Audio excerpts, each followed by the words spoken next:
This ground anointed perfume strewn with flower, adorned with the Mount Muru, four continents, the sun and the moon. I imagine this as Buddha field and offer it. May all living beings enjoy this pure land. O holy, perfect, pure Lama, from the clouds of compassion that form in the skies of your Dhammakaya wisdom, please release a rain of vast and profound Dhamma, precisely in according to the need of those we train. Idam Guru Rana Mandala Kaniyataya. I go for refuge until I'm enlightened to the Buddha, the Dhamma, and Supreme Assembly. By the merits I create to listen to the Dhamma, may I become a Buddha in order to benefit all sentient beings. Sangye Shodang Soge Sonam Chanchu Padu Tani. Dagi Choche Gibe Sonam Dola Penche Sangye Tuba. Sangye Shodang Soge Sonam Chanchu Padu Tani. Dagi Choche Gibe Sonam Dola Penche Sangye Tuba.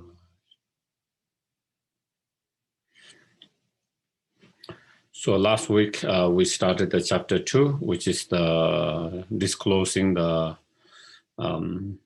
misdeeds, or the chapter on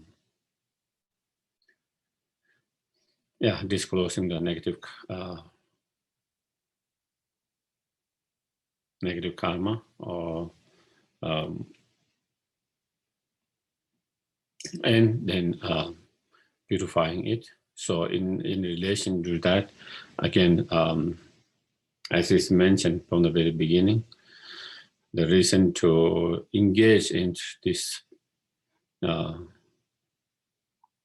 purifications, disclosing purification, our mistake, our misdeeds, our negative karma, is so that we can purify all the obstacles to be able to cultivate and maintain and improve the Bodhisattva mind, the altruistic Bodhisattva mind. And within that second chapter, with that chapter, and then we kind of discuss part of those, mainly offerings at the very beginning,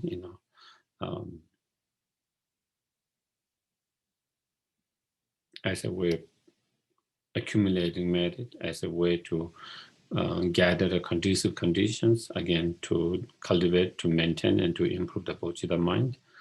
One of the conditions is that, and so it starts with the making of the offerings, and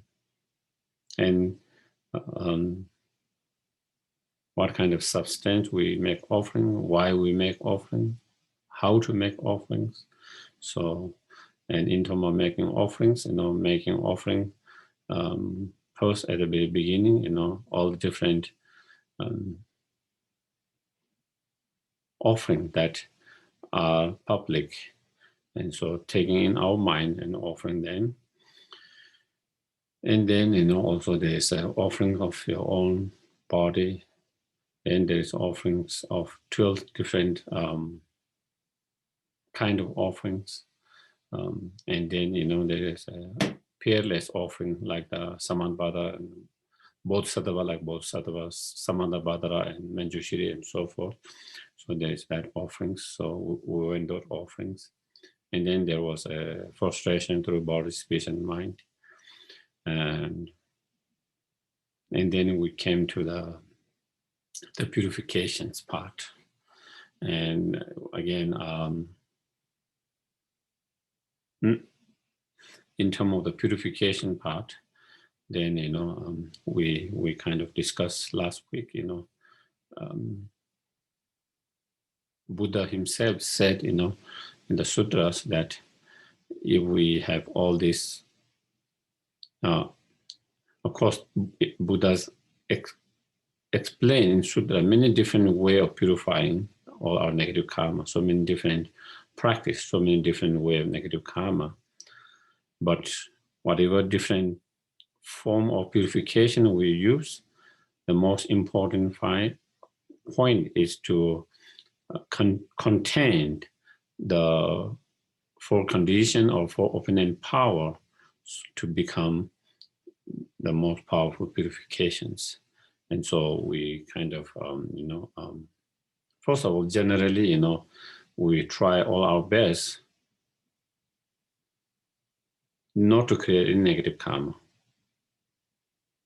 all enmity, negative karma. First of that is the first thing, that we try all our best not to create any negative karma. But even we try, sometimes we are not mindful enough. Sometimes the delusion is too strong, and so we do create negative karma. So if we do create negative karma, and which we have already, with negative karma that we have created in the past, what can we do? That we can purify. Those can be purified. And so there is a practice that Buddha gave for purification. So that is where it is.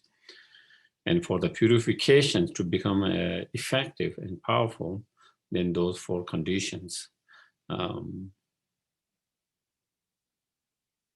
or proponent power, which I mentioned before, are important to contain all those 4 opponent power. So again, I just repeat without going into the opponent power of the reliance of the object, the opponent power of the regret, the opponent power of the resolution, and the opponent power of the antidotes, those 4. So, in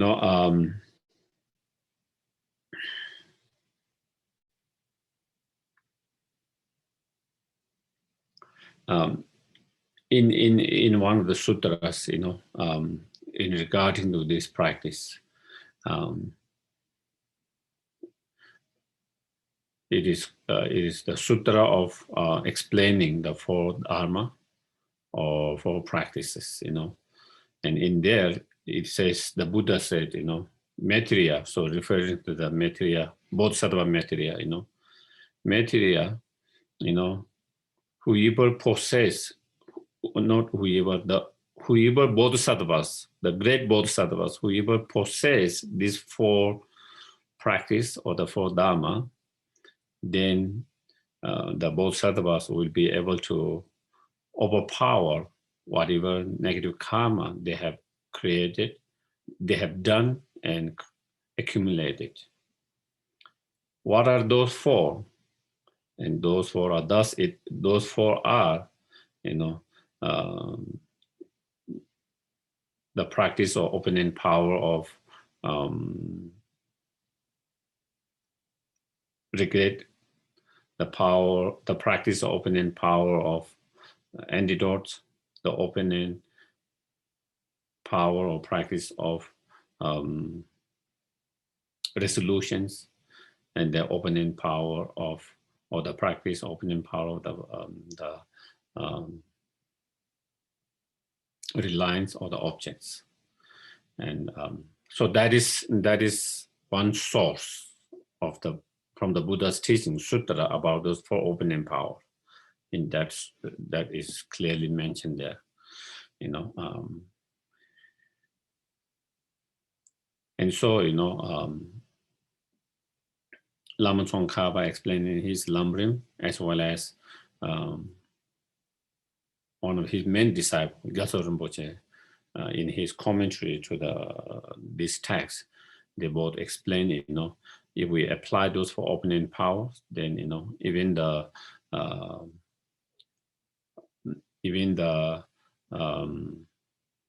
karma to be ripened will be, definitely be ripening, even that will be purified. And if that can be purified, of course, other karma will definitely be purified, so therefore, so again, in terms of kind of scriptural, authentic sources, okay?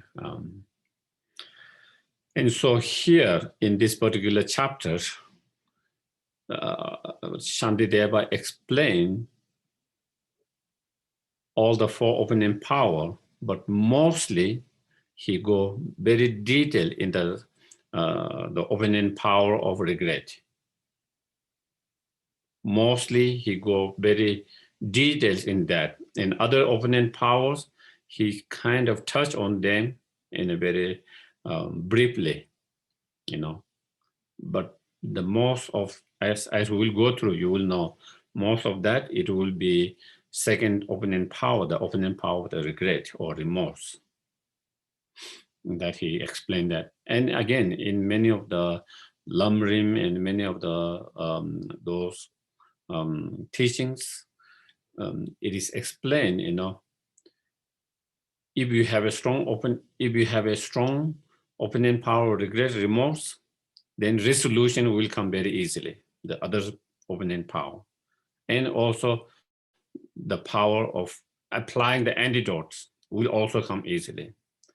And most difficult, the among that is to generate that strong regret, remorse for whatever negative karma we have created. If that is strong, then other will come more easily. And so therefore, that is why also here, I think maybe Shantideva focus more on that. And in order to have a strong regret, we will go through the opinion power of the regret. Then, we need to contemplate and have a stronger, profound understanding of the karma. The more we have a stronger understanding, profound understanding, and more convictions, and more faith in karma, by understanding how each of our negative actions or negative karma bring so much negative consequences, so much negative effect, results. So again, in the Lamrim, they explain, how each of negative karma will bring 4 kind of result, and we don't need to go each of them. Ripening result, similar result, which is similar actions and similar experience, and then the result of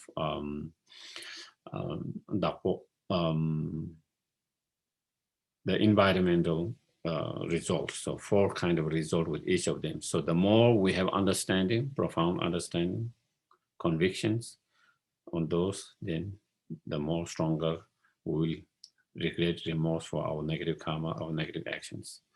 And so that is why here Shantideva go mostly detail in that one particular, on that. And in order to, and we also went, I think last week we also went the refuge as well. We just finished the refuge. That was on,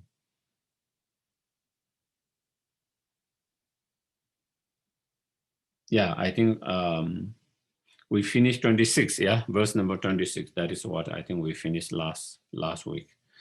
And that was the refuge, going for refuge to Buddha Dhamma Sangha, and then, from here, 27, then it start the disclosing,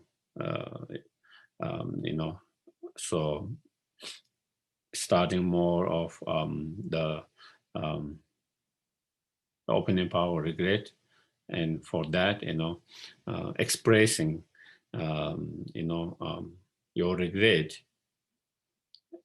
expressing your regret in front of Buddhas and Bodhisattvas, okay?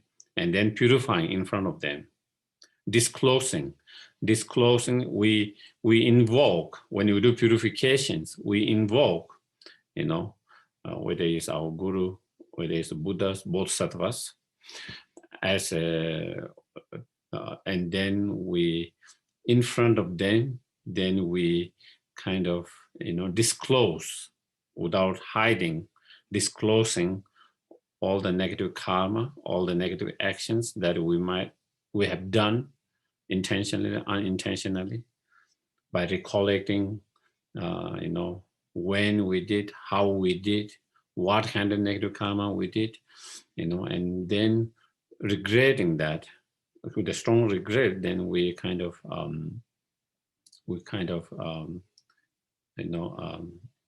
disclose in front of them and ask for their, forgiveness, ask for their help, their blessings, as a witness, and so all of that. And so for that, then we invoke. So that is where 27 starts there, requesting to pay attentions for our purifications by invoking the objects, the holy objects for that purifications.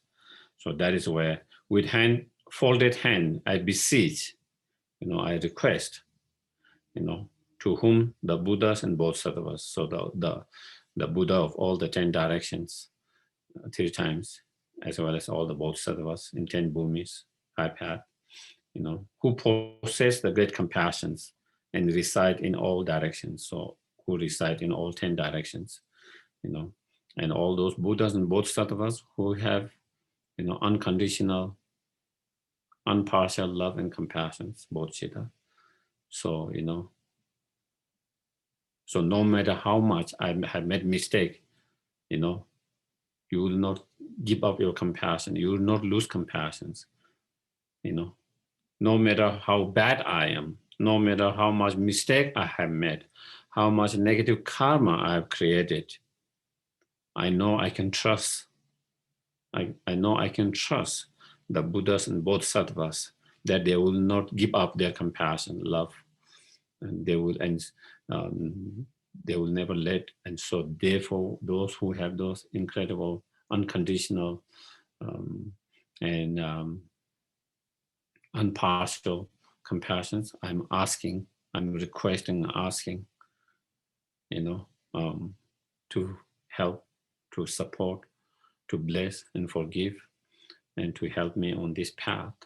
And I'm with this, my practice of purifications,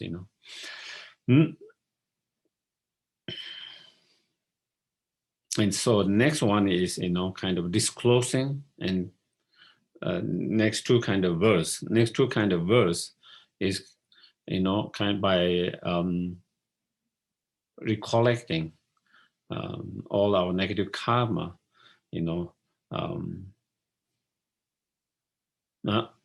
by recollecting in terms of time and how and what are the negative karma that we have created, by recollecting them, then disclosing in front of all these holy objects, the Buddhas and Bodhisattvas, to purify. So that is what it is. So in terms of time, throughout beginningless of cyclic existence, throughout the beginningless of cyclic existence, that's why we have created negative karma, because of being under the influence of the delusions, knowingly, unknowingly, we have created so much negative karma, not in just this life, but also in the past from the beginningless.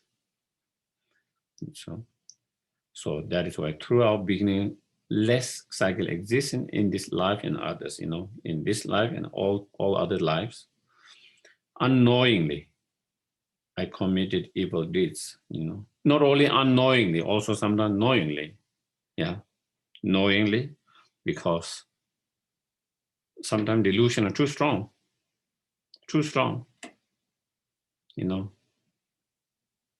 You are getting angry, but you can't stop it. You know that we have strong desire, attachment, but we can control it. And so through those different, then we create, so I committed evil deeds or negative karma, negative deeds, in order, so those negative karma that I have done myself,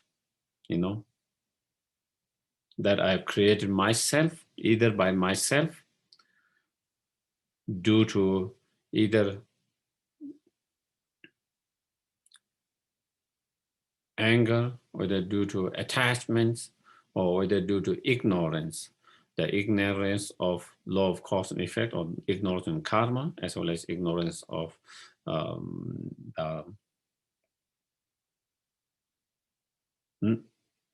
the ignorance of selflessness. So due to all of that, then I have committed myself, or in order them to be done by others. Or sometimes we don't do ourselves, we order or we encourage others to create negative karma. So all of those different type of negative karma we have created, either we have created ourselves or encourage and order others to create negative karma. The cause for creating negative karma is due to those afflictive emotions. Okay. And so here, the next verse, overwhelmed by the deceptions of ignorance. And, so again, the root of all those afflictive emotions is the ignorance, the root of attachment, the root of anger, the root of jealousy, the root of greediness that make us to create negative karma. The root of that is the ignorance, which deceive us. And so, again, mainly two ignorance: the ignorance of karma, law of cause and effect, and the ignorance of the selflessness. Due to that, then I rejoice in what has been done. And so, not only we engage into negative karma ourselves, order or encourage others to do, but also sometimes we rejoice in our own negative karma, and sometimes we rejoice in the negative karma of others.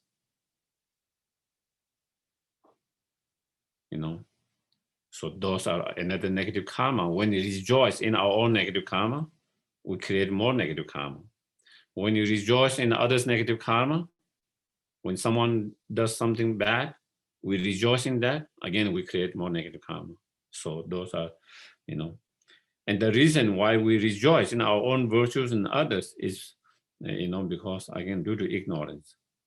But now, seeing those mistakes from my heart, I declare them to the Buddhas. So now, we have met the Dharma. Now, having met the Dharma, having been exposed to the Dharma, we started to understand a little bit of what are those negative karma. Before, maybe when we were young, when we didn't know much about Dharma, even we create a lot of negative karma, we didn't even know those were negative karma. We didn't even know those were negative karma. Now, due to the kindness of the teachings, due to the kindness of our teachers who kind of help us to understand that, through that now we understand those negative karma as a mistake. Those negative deeds as a mistake. With that understanding, by mistaking, so now he is saying, from my heart, I declare, I disclose without hiding any of them in front of all the Buddhas and Bodhisattvas, in front of that which we have invoked and visualized. So I'm totally, from the depth of my heart, without any hiding, I'm going to disclose all of them from my heart. So that is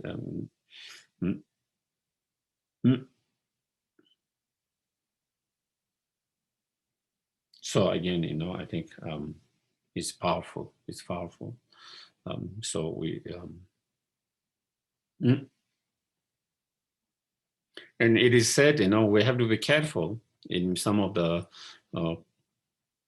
teachings. They say, rejoicing. First, ordering or encouraging others to do the negative karma is even worse than doing yourself. If you do yourself, you create one negative karma. If you order someone to do, it's like double negative karma. No, because you made someone to do that bad thing, And so again, it is said, ordering or encouraging others to negative karma even worse than creating negative karma yourself. So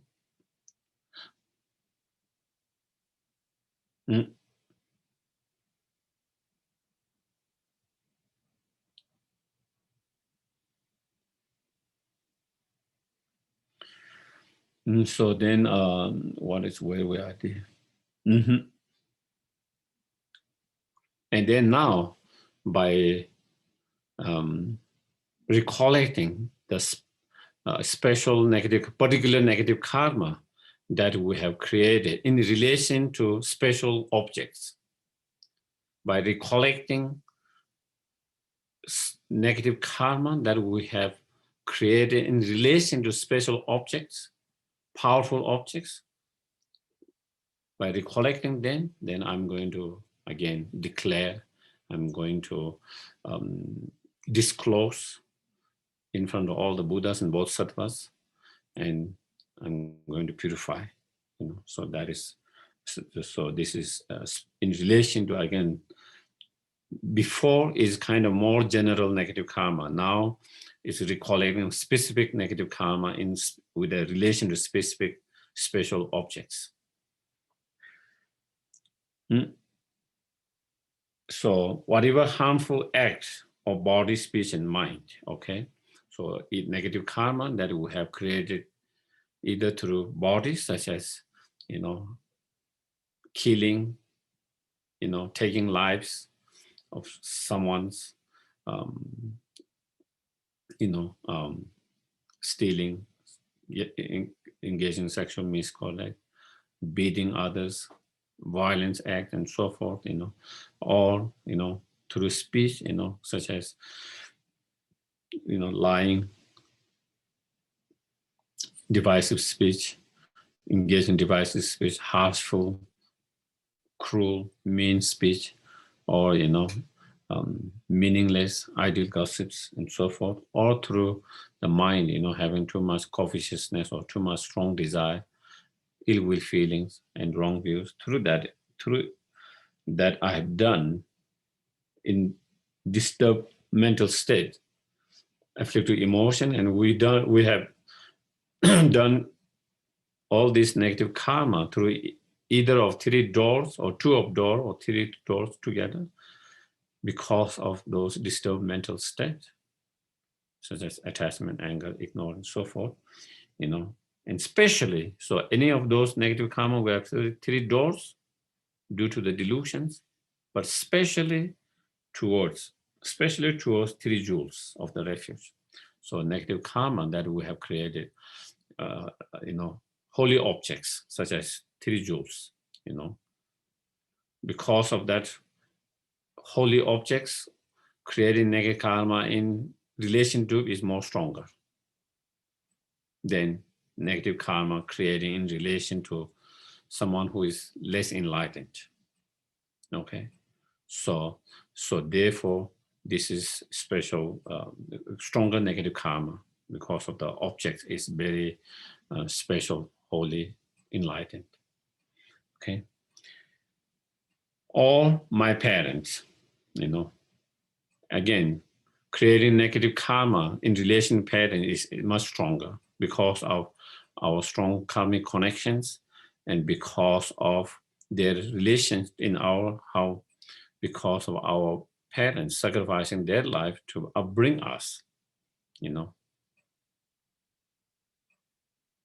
Even though now as we grow, we might have, our relation with our parent might not be so great, for certain individuals, But in general, most, the most of them, when we are most vulnerable is our parent who really took care of us. When we couldn't take care of ourselves, when we didn't know how to speak, when we didn't know what to eat, when we didn't know how to walk, when we didn't know how to go to a bathroom ourselves, when we were the most vulnerable, and if we were left unattended, we could have died any moment. In those, when we were the unfortunate problem or unfortunate state is that we're too young to remember all of this. How much they have done for us, how much sacrifice they have done to us. We don't remember all of that unfortunate part because we are too young.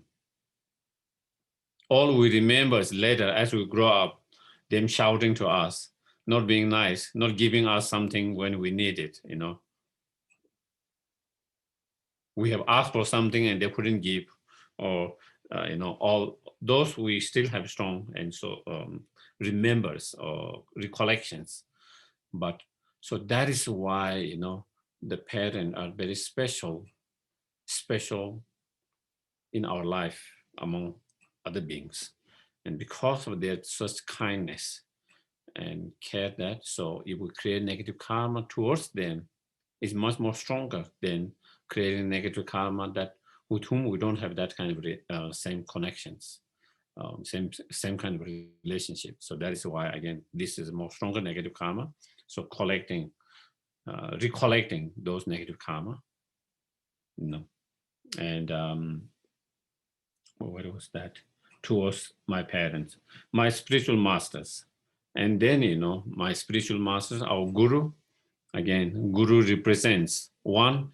Guru represents the Buddha for us, because all the Buddha's message and blessing come through the guru, because we don't have direct access to the Buddha himself.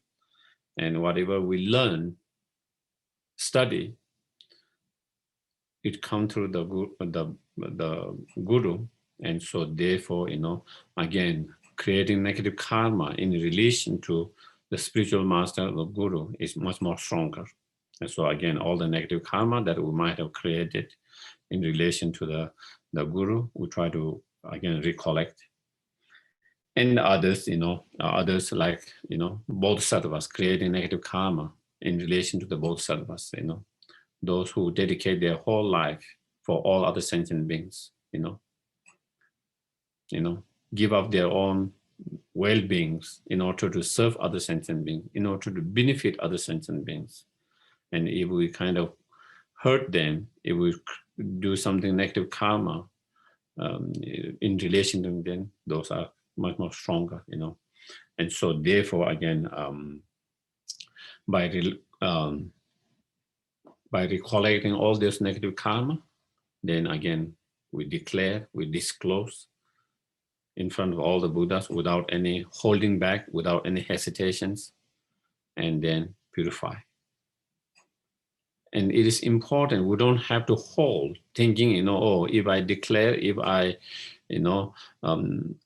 without hiding, if I kind of disclose that they are going to look at me badly, they are going to think I'm bad persons, they will be judgmentals, we don't have to worry about that. As at the very beginning, all these Buddhas, Bodhisattvas, they have unconditional love, compassions. They feel even more compassionate when we, with ordinary human beings, we are a little bit afraid to share, isn't it? Because with ordinary beings, we have fear of sharing our negative karmas, our mistakes, because we feel that they will be judgmental, they will look down on us badly, this and that, But here, with the Buddhas and Bodhisattvas, you can share from your heart without any hesitation, without holding back anything, just pour everything. So instead of holding back, you just kind of bring it up, just bring it up, just let it go, just pour into all the Buddhas and Bodhisattvas without any fear. Important. I think even just from psychology point of view, I think it's important, to be able to express and bring it up instead of kind of, holding it back, suppressing it, A lot of things we've done, we feel kind of embarrassed, shame, guilty, all kind of things, And so there we sometimes we just want to not think about them. Do you get it? We don't want to think about them. We just want to kind of suppress it as it is not there. Try to push it them, try to forget about them. And then, something happens, something trigger, and they come back, and then it disturbs you because it's still there. But instead, it's much more healthier. You actually bring it up and deal with that and let it go. And so one way of doing is here, purification, just without any fear, without any hesitations, without any holding back. You just kind of declare, and you just pour it, you just in front of all the Buddhas and Bodhisattvas, you know. Mm.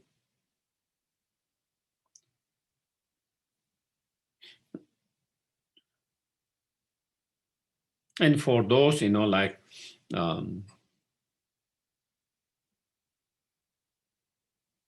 some negative karma that we might have created, whether it's with our parent, whether it's with our guru, whether it's with others, you know, if we recollect and we remember and something we did, you know, it is also that we can apologize, you know, for that things that we have done before, you know.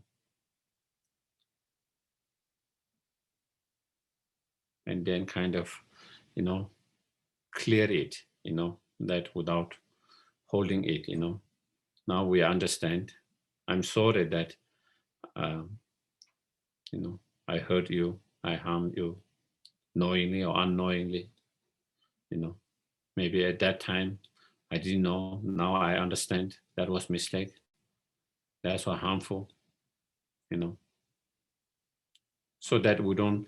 Once we express, once we clear, once we deal with that, then you are no more holding that back, you know, something that bothers you all the time. Do you get it? Now we don't have to be bothered about that, you know. Now you don't have to be bothered about that. And some things we can do that. Some things, you know, like with the Buddhas, of course, you know, we can't really communicate with them directly. So then in this practice, we do it that way, you know. But those with whom we can do directly, then it is also good to do that too. While we do the purification on practical level, we can also do that. Also, that is helpful. And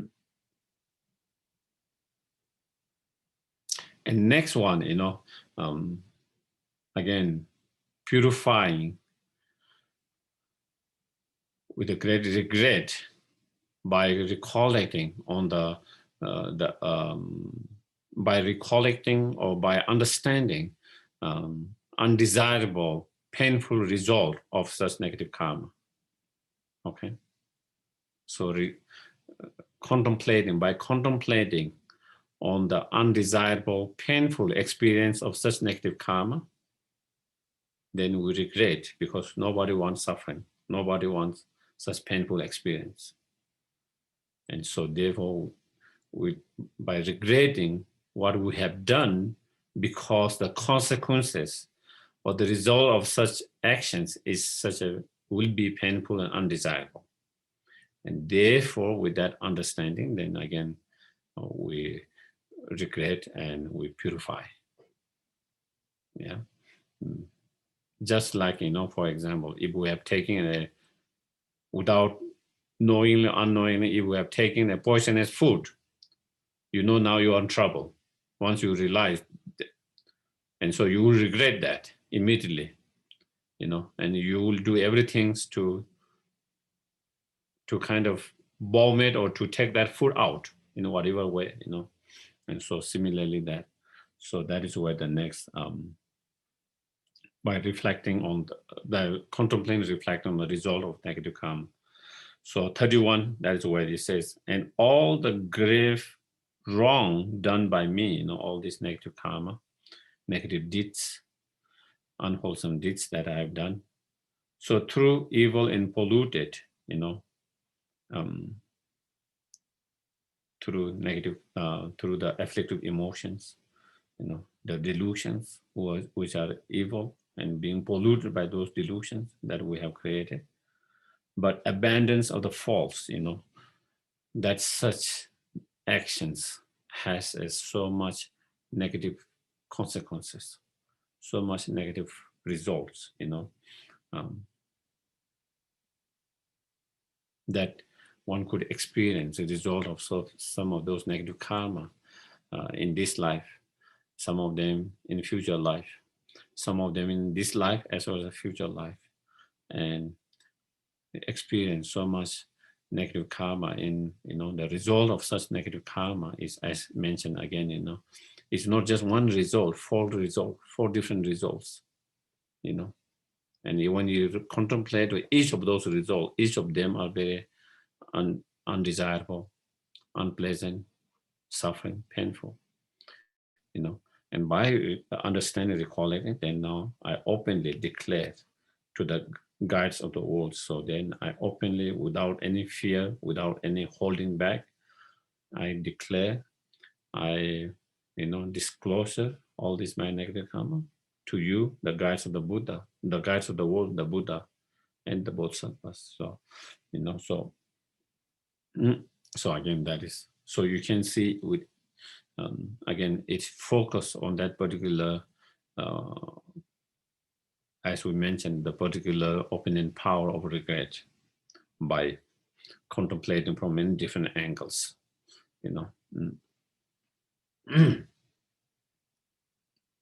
And next one is, again, generating regret, cultivating regret by the fear of the possibility of dying without purifying all this negative karma. Do you get this? There is possibility we could die without being able to purify all negative karma, which has such a negative consequences and result. And so if we die that, then so much, we might experience so much negative consequences. So the fear of dying without being purifying. And with that fear, then we regret again, I wish I've not done that, such actions. And with that kind of strong regret, we purify and then go to the refuge, to the again, 3 jewels, And so that is the next verse, 32, But I may well perish, I might die, I might well perish before all my evils have been purified, before we have the opportunity to purify all this negative karma. I could die. I could easily perish. I could easily die before I could purify all of those negative karma that we have created from beginningless lifetime,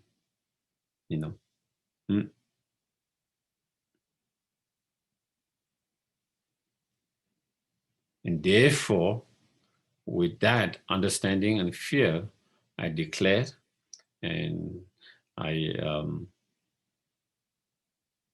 disclose all this negative karma in front of you, the Buddhas, Bodhisattvas, and 3 jewels, and I go refuge to you. So therefore, so please protect me in a such way. So then going refuge to the Buddha, Dharma, Sangha, and asking for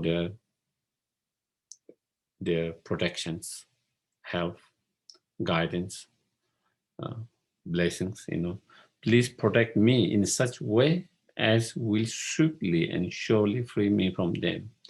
So please bless me, please guide me, please protect me, those holy objects, so that I can be quickly and swiftly free from all those negative karma, and thereby freeing from the consequences of those negative karma, the suffering, the pain. And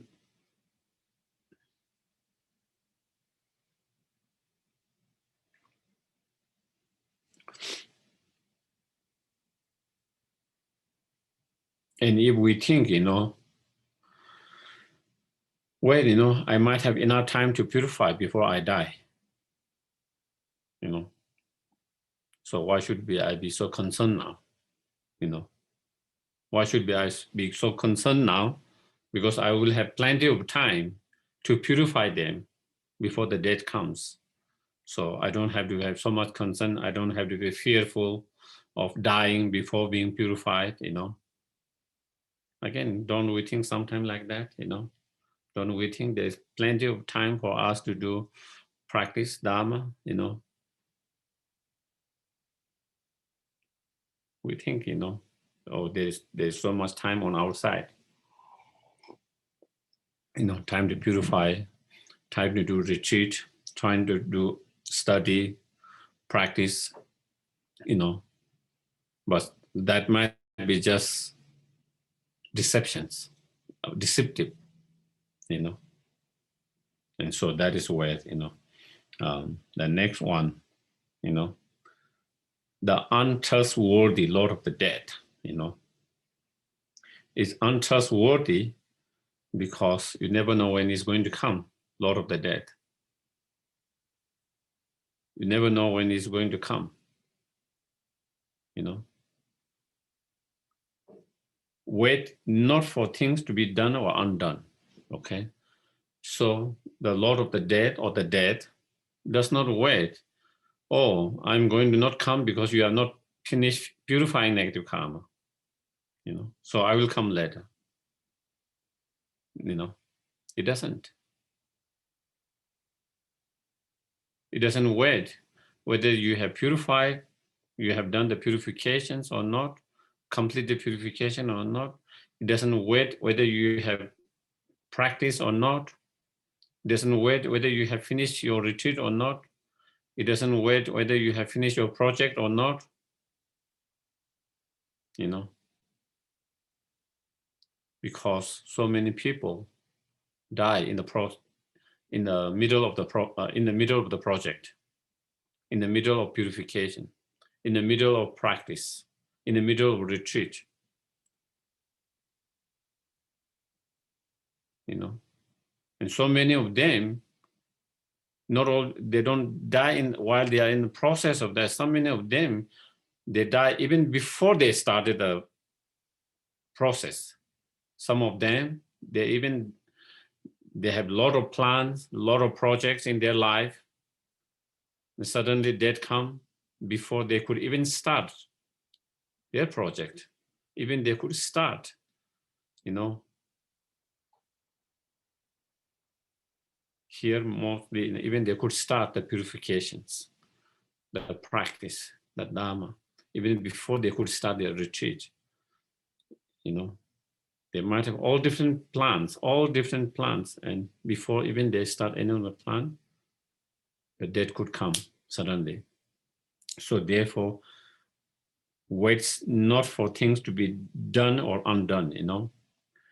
If it waits until it's done and undone, then we can be more, you know, relaxed and say, you know, okay, you know, I still have a lot of time because I have not finished the purifications, and it will not come before that is finished. But that is not the case. That is not the reality, you know. And also, you know, sometimes we think, you know, well, you know, I think that death will not come to me for a while because I'm healthy, you know, because I'm healthy. Don't we feel that way? You know, I'm healthy, age with my side, I'm young, the age is on my side, I'm healthy, the health is on my side. So therefore, I have plenty of time to do practice, to do purifications. And therefore, we delay and postpone from doing the purification immediately, from doing Dharma practice immediately. You know, and that deceive us, that deceive a lot of people, you know. And we could be also easily deceived by that kind of thoughts, that kind of, you know. And therefore, this fleeting lifespan is unstable. You know? The lifespan, our life is, you know, very unstable, you know, unpredictable, unstable, unpredictable. Yeah. Yeah, you know.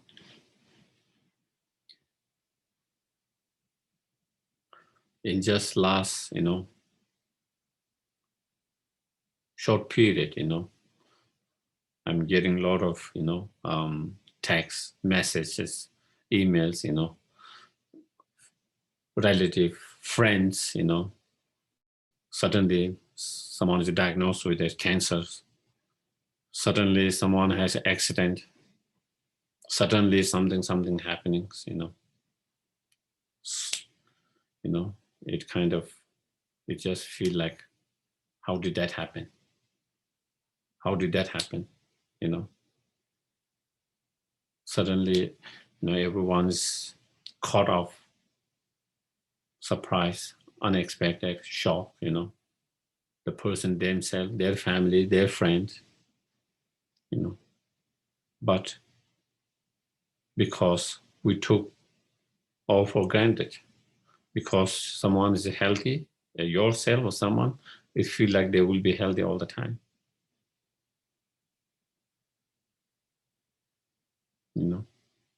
because you have been lucky so far, fortunate not have any extent. We take for granted that we will not have extent all the time. Suddenly something happens, you know.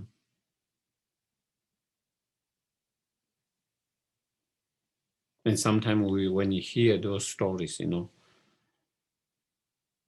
especially when it's not close to us, it's not our family, it's not our friends, it feels like that we're watching a movie and it is like, it's different from us. It's not going to happen to me. We are watching or someone else, do you know?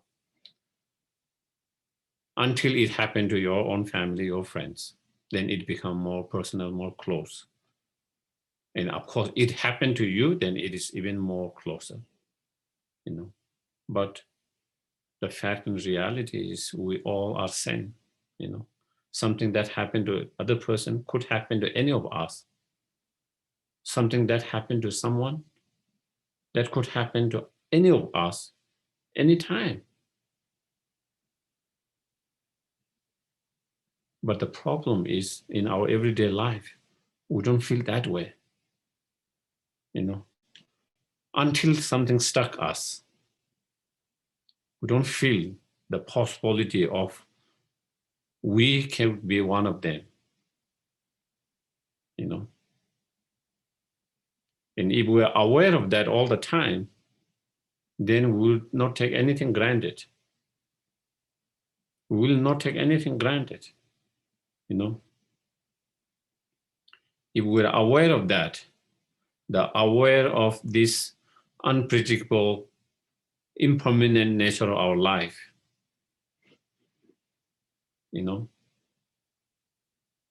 If we're aware of that all the time, when something happens, it wouldn't shock us. It wouldn't catch up surprise because, and unprepared, At the moment, a lot of time we are caught up unprepared, shock and surprise because we are not expecting that. We are not expecting that. And then when that happens, then we struggle to deal with that. We struggle to accept.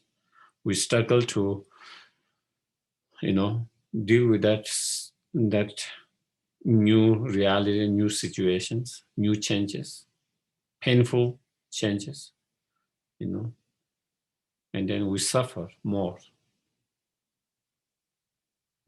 But on the other hand, if we have that awareness, nothing is permanent, everything's impermanent, everything could change anytime. Things can go bad, good, either way. Good can become bad, bad can become good. Anything can change anything, then when things change, we will not be so surprised, we will not be so shocked, we will not be unprepared. We will not be unprepared emotionally, mentally. And if something happens, we will be able to handle it better, emotionally, mentally. As painful it is, but definitely mentally, emotionally, we will be able to deal with that with much more calm, peaceful, more positively, handle it much better, And that is where, again, that we need to contemplate and meditate again and again on this impermanent nature of the things, our own life, our experiences, our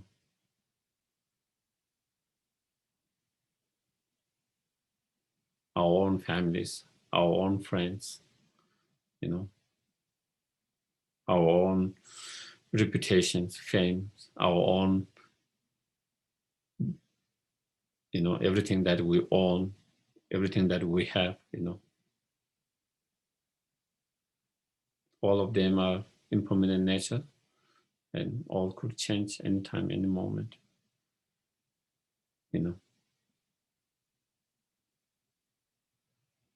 When you think about it, at the very beginning, when you first hear about these teachings, and when you think about it, it might seem, oh, if I start thinking with that, I will be depressed. Do you get what I mean? It feel like that, it feel like very depressing. Do you get it?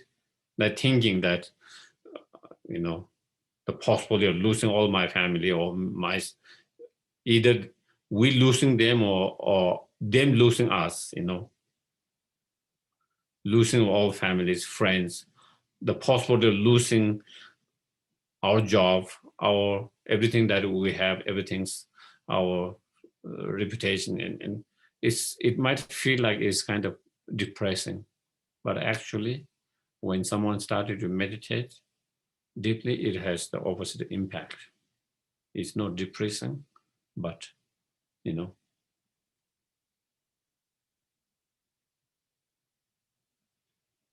His Holiness Dalai Lama says, he meditated on death impermanent and death process 6 times a day. Every day, 6 times a day. He go through different sadhanas. And with each of those sadhanas, there is all that meditations. And he does that 6 times a day that he shared, each time 6 times. Do you feel that he's a depressed person? Has that meditation, had that contemplation made him more depressed, or has it made him more cheerful, more joyful? If that kind of meditations, when you actually practice and meditate, if that is going to make you depressed, the impression we have before when we don't meditate, and the impressions, oh, this sounds like very depressing, it's going to make my life miserable, depressing, always that, But again, in reality, the effect is different. Same with when we meditate on the nature of suffering, the samsara, and everything suffering. When people first hear that, it seems like very depressing. But people who have been meditating on those, they are not depressing. They are more cheerful, more positive, more hopeful, all of that. And when bad things happen, they are able to handle and manage things much better. When the things goes wrong, something goes wrong, something bad happens, they have more ability, better tools, better ability to deal with those situations, experiences, much more healthy way, much more positive way. And because of those meditations, because of those meditations.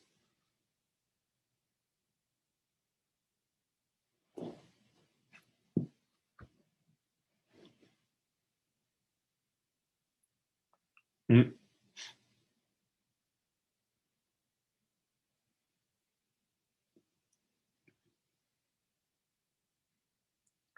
So with that understanding, since, there is no guarantee that we will live for a long time, and since, the life can come to end anytime, And so therefore, without waiting or without postponing, we try to purify as quick as possible before the death comes, before the death comes.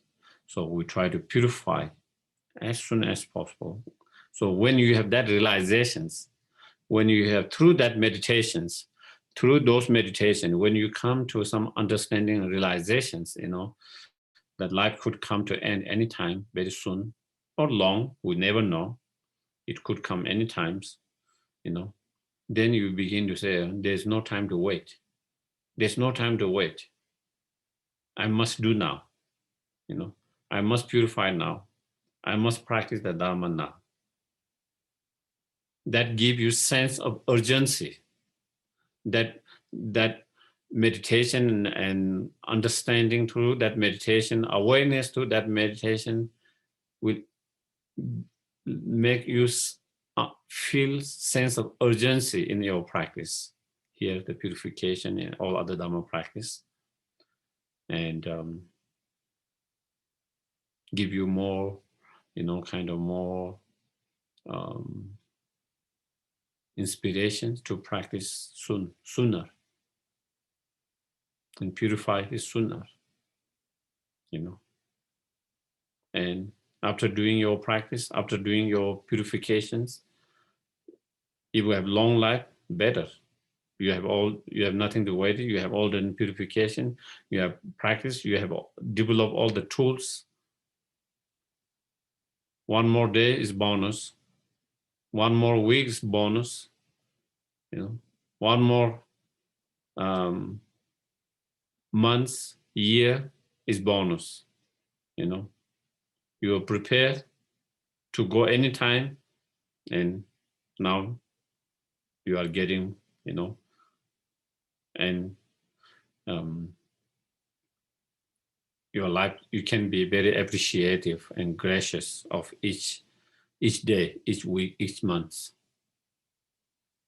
It's like, someone said, you would die. The doctor said you will die you have only 3 months to live. And after that, so you are prepared for that, That is what doctors said, and you trust in doctors, so you prepare mentally, what you have 3 months. And then you live more than 3 months, you feel so grateful each moment, each moment, each day, each week, each month. So how grateful that person will feel. That is similar example here, with these meditations. We feel like we could go anytime, and we are prepared for that. But then if we live, that's wonderful. We feel appreciative, gracious, grateful of each moment,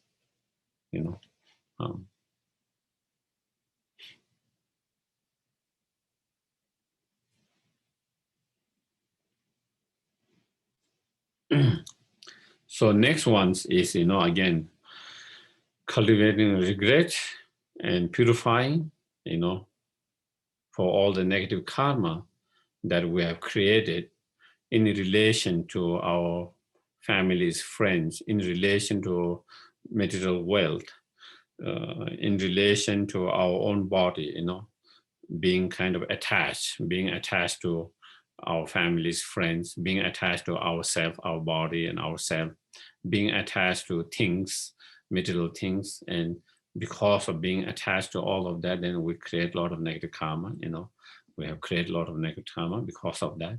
And so then again, with that understanding, how, even though we have created so much negative karma in relation to all these different objects, our own life, our own body, our own family, friends, and others.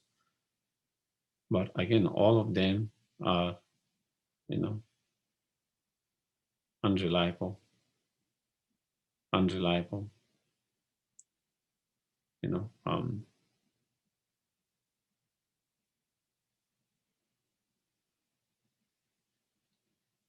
doesn't, all of them are fluctuating, nothing is same, fluctuating. things which are fluctuating, things which are changing all the time, with the with the misperceptions or ignorance that they will not change, they will be always same. And through that, then through attachment, so much negative karma is created. And so by recollecting and remember that, then we try to purify them. So that is what it is. Next one. Leaving all, I must depart alone. When we die, when we come in the world, we come alone. When we die, we go alone, by ourselves. As much as our families, friends want to go, even they want to go with us, they cannot. We all go each our own way, separately, alone. So, leaving everything behind, our friends, families, everything that we own, everything we have, all the material things that we have, the fame, the reputations, praise, even this very body that we have had since our birth, even that we left everything behind, and we move and go alone, but through not having understood this, I committed various kind of evil for sake of my friends and foes, And so in relation to, our friends, families, we create so much negative karma. In relation to our enemies, those who we dislike, those who we disagree, with whom we have conflict, we create so much negative karma. And then we also create so much negative karma, again, as I mentioned, in relation to fame, reputations, praise, in relation to our material things, in relation to our own body, life, and all of that. And so we create so much negative karma, commit so much negative karma in relation to all of that, for sake of all these objects, different things, but we cannot take any of them. We cannot take any of them with us. We have to leave everything behind. So it's saying it's not worthwhile. If we can take all this through, life after life, then even you create some negative karma is a little bit worthwhile. But, but we cannot take any of them. We leave everything behind, taking all the negative karma we have created in relation to them, and experiencing the result of those negative karma.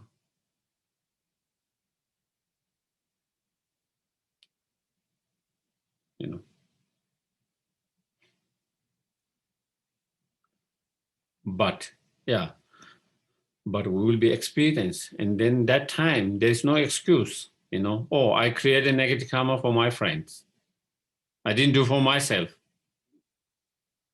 I created negative karma for my families, or I created my negative karma for this and that. There's no excuse. Once you create negative karma, you experience the consequences of that. And so therefore, by recollecting, remembering, reflecting on that, then, again, we regret to all the negative karma that we have created in relation to them. And then again, we declare, we disclose, and we purify in front of all the Buddhas and Bodhisattvas.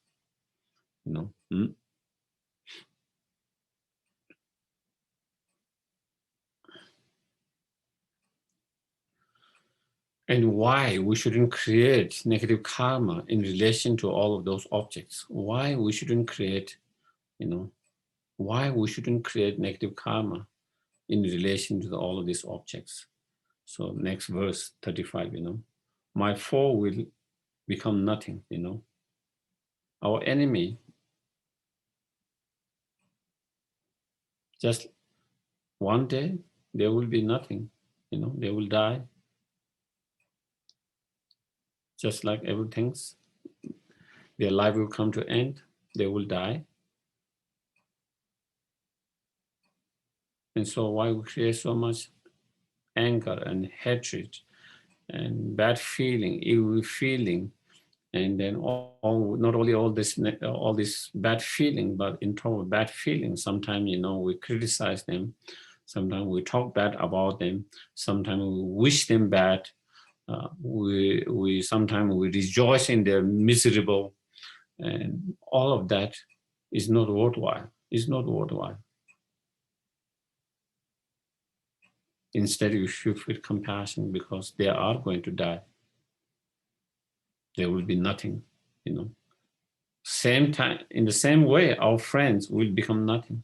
Same way, our friends' family will become nothing one time, die, and then their bodies just kind of decay, dissolve into the earth,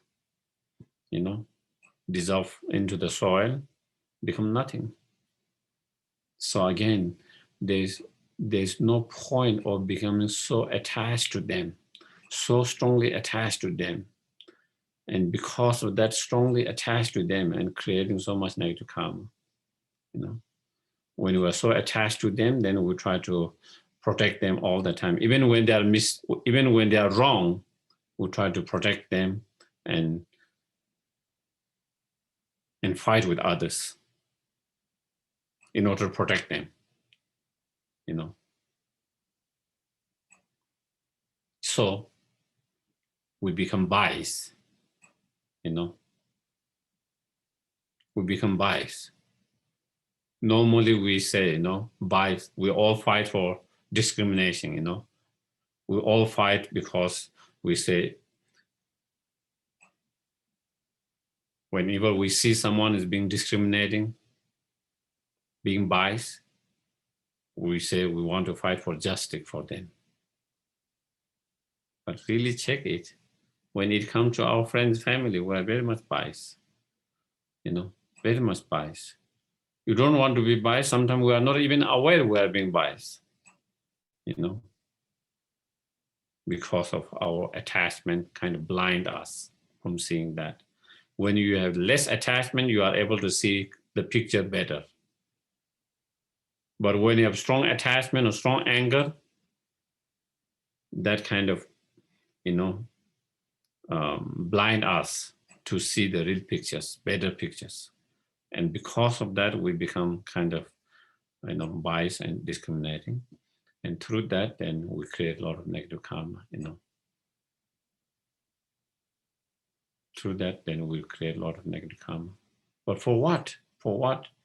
Because if our families, friends are going to live forever, then again, you can say a little bit, but again, they are also going to become nothing.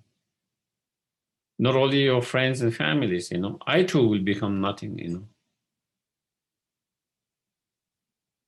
I too will become nothing one day, That will come, and then again, whether I'm being cremated, whether I'm being buried, whatever form of that, your body is going to dissolve into the earth, soil, become nothing. And so therefore, there's no point in being so attached to ourselves. And being so attached to ourselves creates so much negative karma. Because we are attached to so much, then I need this and that, and then we are, I want this and that for me, so therefore, in the process, we create a lot of negative karma. Because we are attached to that, so I don't want that, I don't like that, and then we have aversions, anger, and then we create so much negative karma. But for what? Is this worthy? When we are not going to live forever, when we are not going to live forever, when we don't know even how long we are going to live, whether we are going to live one more year or one more month, one more week, maybe even one more day, or even maybe only one more hour, when it is possible that, why we engage into all this, so much attached to certain people, certain objects, so much aversion, angry towards certain people within certain objects,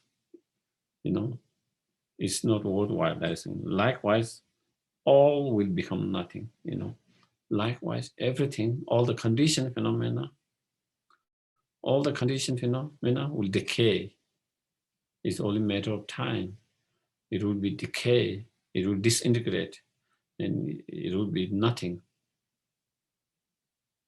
So therefore, it's not worthwhile when everything is going to become nothing, fighting with each other, arguing with each other, quarreling with each other, discriminating with each other, fooling each other,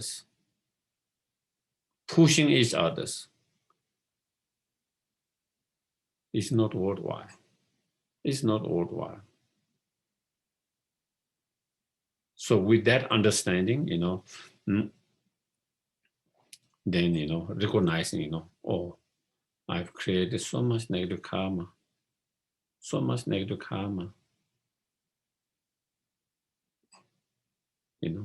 and hurt so much others, create so much pain to others and oneself due to all this being attached to some and having aversion to some others and so forth. So with that understanding, with that awareness, with that recollection, with that awareness, then we again, from depth of our heart, with a strong regret, feeling is worthless to engage in such act, such a negative act, negative karma. Then we, from the depth of our heart, again, we declare, we disclose and purify in front of all the Buddhas and Bodhisattvas. So I guess maybe today, we will kind of leave here.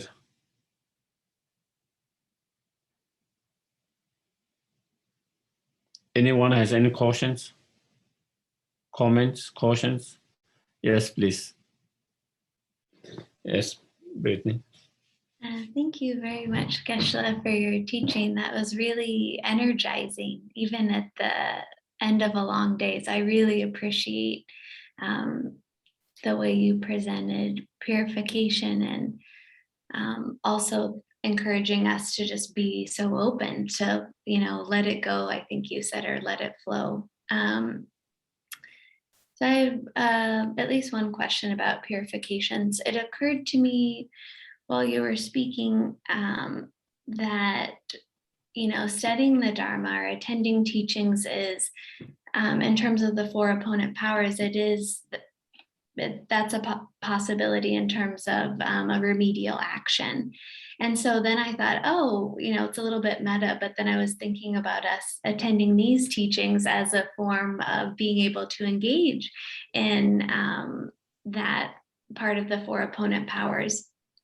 And so if you encourage, if I'm thinking correctly and you encourage that way of thinking, I was wondering, well, I guess one, I wonder if you agree, if that's a good idea. And then also my question is it possible to kind of think about the four opponent powers out of order? So in other words, maybe I didn't, set up a regret before I joined this session, but maybe when it ends, I can incorporate that as a remedial action and use this as an opportunity to purify. Yes, absolutely. Yeah. As I mentioned last week, and also, today also at the very beginning, as a way of purifications, as a way to purify, engaging in any virtuous act is antidote. Okay. Even though, as I mentioned, even though in certain sutras, even though there is a particular practice that has been instructed, giving different practices, but also it is also mentioned any virtues that we engage in, either through body, speech, and mind, any virtuous act that we engage into, if we think I'm going to engage in that virtues in order to purify, in order to purify my negative karmas, then that definitely become also power of remedy, or the power of an power remedy or antidotes. So definitely, and so yeah, and so you do the. Of course, generally, as you see, there is the sequences, but again, sometimes I don't think there is a wrong to have sequence a little bit slightly sometime, but yeah, so I don't think so. You can use it after that to generate the other opinion powers, and then complete the whole four opinion power as well. So yeah, so I think okay. May Most I yeah, ask another question? yes, please. Last week, when teachings finished, I was thinking about the ripening of karma and the opportunity to practice mind training when we recognize karma ripening, just thinking, oh, I stubbed my toe, but something much worse didn't happen. I'm still alive. And so then I was thinking also there about the way that we might use that as to understand that kind of in terms of purification. Does that work? And could you explain that to me, please? Yes. There are different ways of being purified. Okay. We purify negative karma by experiencing the result of those negative karma. Okay. Once we experience the result of negative karma, that negative karma is done, purified. So sometimes that is the way to purify. But also, of course, there are practices that we can purify even before you experience the result of such negative karma. And so that is what we are trying to do with the purification practice, is if possible that we can purify the very root of the potential that is there to produce a suffering that can be purified. So that is what we do, purification, but also definitely it is also said, some of the many teachings, including, like in Dhammakaya Sutra as well, there are many different ways of being purified depending on your practice, Of course, some without a practice, they experience the result, and that particular karma is done now. They don't have to experience the result of that negative karma. It's finished. It's been kind of walked out. So in that way, it's being purified, But also sometimes through practice, we purify. When our purification is very strong and effective, it can purify all the potential completely, that we don't have to experience any result of that. But some of them, our purification is not so strong enough and powerful enough to clear all of them, but we clear some of them, we purify some so that we make the karma become more lessened, more weak, and kind of purify half of the potentials, half the potentials. And sometimes they can also, one of the signs of being purified through practice is, through my practice, virtue, engage in whatever form of virtues for purification, and I do that, then I might be created a negative karma to born in a lower realms. Maybe there's a negative karma for me to being born in a lower realms. But because of my practice, I might have a headache and then purify all things,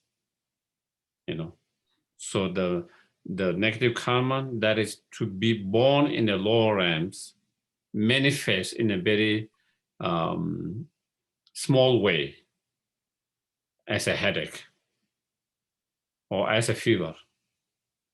So that is sign of purifications. Even if you are going through some headache, some fever, this is just a small example, but that could be with all of different obstacles, different challenges we might face with.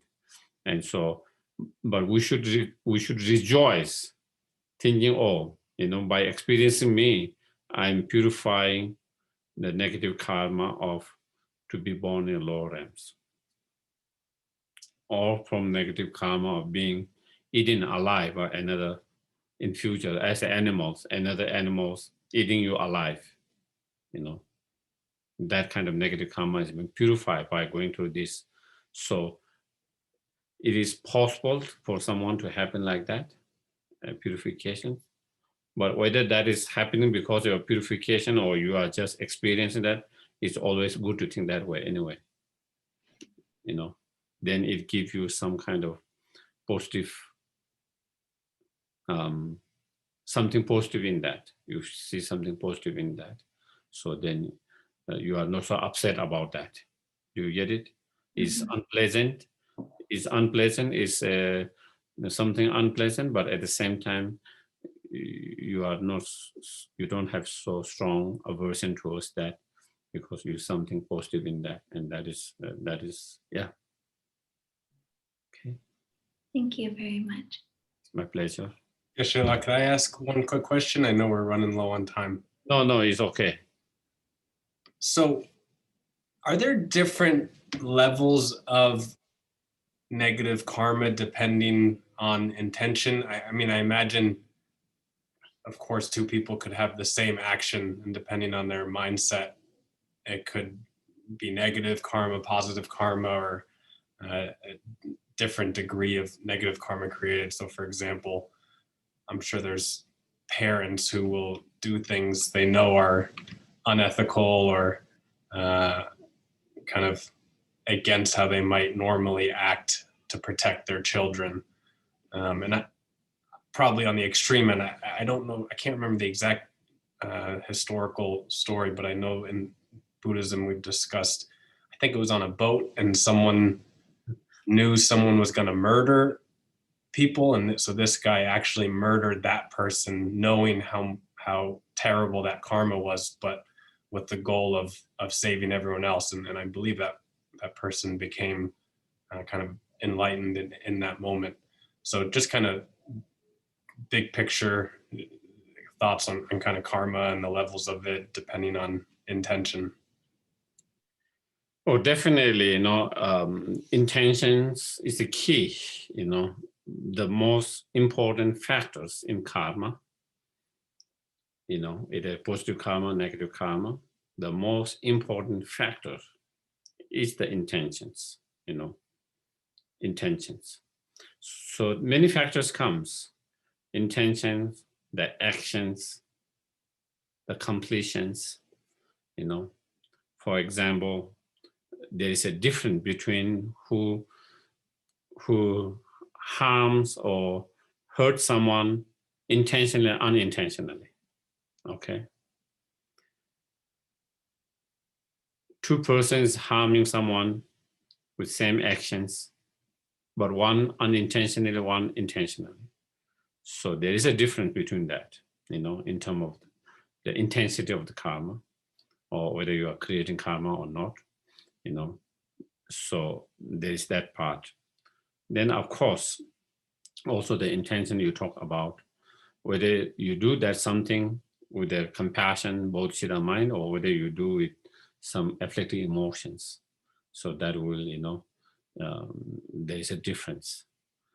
Even in actions,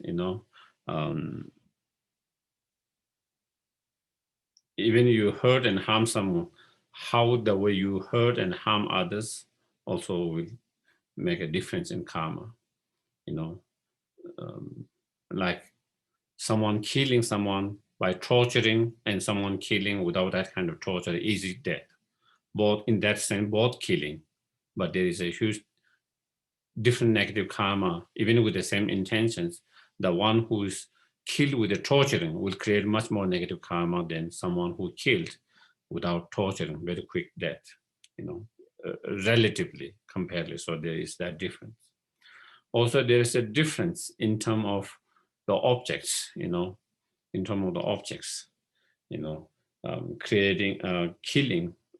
I don't know, the example of killing become a little bit kind of, but not the best example, but killing as someone holy beings and unholy being, more negative karma. Killing someone more vulnerable than someone who's less vulnerable is more negative karma. Killing someone like your parent, whom you have that kind of connections, than someone else is more negative. So again, so the effect can have from so many different levels, the differences on motivation level, the action itself, the object, and all of that. So it can have it. So it doesn't have same. And then regarding your questions about that in the Bodhisattvas, according to that, all the 500, they all are Bodhisattvas. And then, there, and then 500 Bodhisattva, and there is someone who is thinking of killing all of them, with a bad motivation, intentions. So these Bodhisattvas kind of knew that that person was going to kill all of them, and he didn't have any other options to protect all of them without taking his life.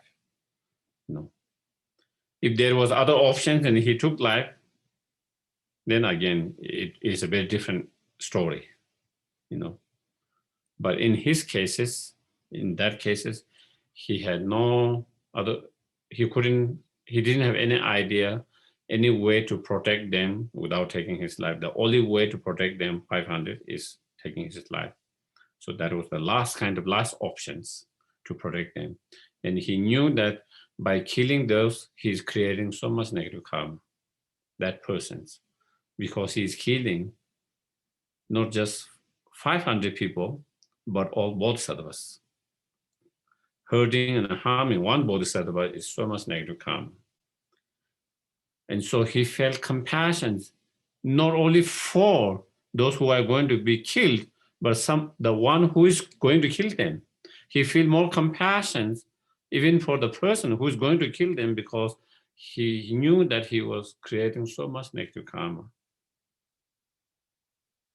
And therefore, he was willing to take the negative karma on himself in order to protect not just the 500, but protect the person who is going to kill them. And so he did that, and he created the negative karma by taking someone's life, that he is not free from that. He's not free from the karma. And he knew that. So he experienced the consequences of taking life, but at the same time, because of his unimaginable, incredible compassions, not only for those who are going to be killed, but also the compassion for who is going to kill them. So with that strong compassion, he created incredible amount of merit. And that kind of moved him to move very fast in his path, because of he was able to create incredible amount of merit in such that period, for that, because of his incredible compassion. So I think that was the story. And so I think it's a different when, for example, in our cases, in our ordinary cases, victim and perpetrator, we feel compassion for the victim, but we don't feel compassion for the perpetrator. We feel angry with them. In that case, it's not same as this one.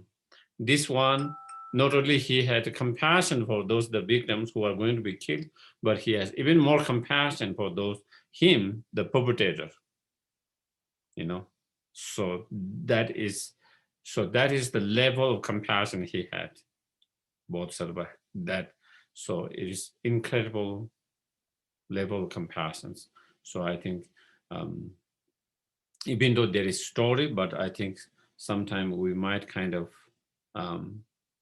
misunderstand that fully, and then that become a excuse for us to, engage in something we think that we are doing out of compassion, but it might not be the same situation like that particular situation. So that is something. Definitely there is that story, and definitely that is the case, but also we have to be more cautious and more careful to yeah. Thank you, Geshe. My pleasure. Yeah.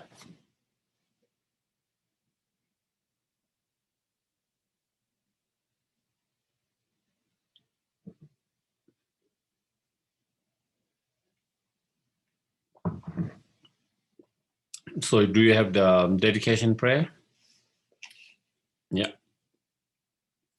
Due to the merits of this virtuous action, may I fully attain the state of Guru Buddha and lead all living beings without exception into that enlightened state. May the supreme jewel Bodhisattva that has not arisen, arise and grow, and may that which is arising not diminish but increase more and more. Thank you very much, everyone, for your patience and joining today. Thank you. Good night. Thank you, Geshe. Thank you. Thank you. Bye. Bye-bye. Bye-bye.